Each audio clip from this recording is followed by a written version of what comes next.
కచుని గురుభక్తి అలాగే దేవయాని ప్రేమ గురించి తెలుసుకుందాం. దేవతల ఆశీర్వాదంతో కచుడు భూమిపై అడుగుపెట్టాడు. దానవరాజు వృషపర్వుడి రాజ్యంలో ఉన్న మహామహుడు శుక్రాచార్యుని ఆశ్రమం వద్దకు ప్రయాణం మొదలుపెట్టాడనమాట కచుడు. ఆశ్రమం మొత్తం పక్షుల కిలకిలా రావాలు వేదఘోషలతో పవిత్రంగా ఉంది.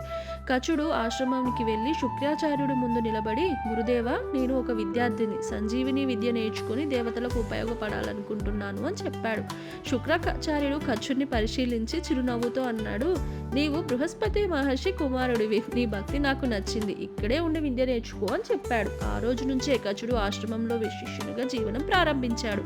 పూజ, సేవ, జపం ప్రతిదినం ఈ విధంగానే నియమనిష్టలతో ఉండేవాడనమాట. అక్కడే శుక్రాచార్యుని కుమార్తె దేవయాని కూడా ఉండేది. తన తండ్రి పక్కన సాయంగా ఉండే ఆమె సుందరంగా, తెలివిగా, అందంగా ఉండేది. ఒకరోజు దేవయాని తోటలో పువ్వులు ఏరుకుంటూ ఉండగా అక్కడే కచుడు తోటలో ఉన్న చెట్లకి నీళ్లు పడుతూ ఉన్నాడనమాట. అయితే దేవయాని అతన్ని చూసిన మరుక్షణమే ఆమె మనసులో ఏదో కొత్త భావం తాకింది. ఆమె మనసు ఇంత ప్రశాంతంగా, ఇంత ధర్మబద్ధంగా ఉన్న కచుణ్ణి కోరుకోవడం ప్రారంభించిందనమాట. దేవయాని మనసులో కచుని పైన నిశ్శబ్దమైన ప్రేమ మొదలైంది. చూద్దాం, భక్తి మధ్య, ధర్మం మధ్య ఒక మృదువైన హృదయగాథ చిగురించింది.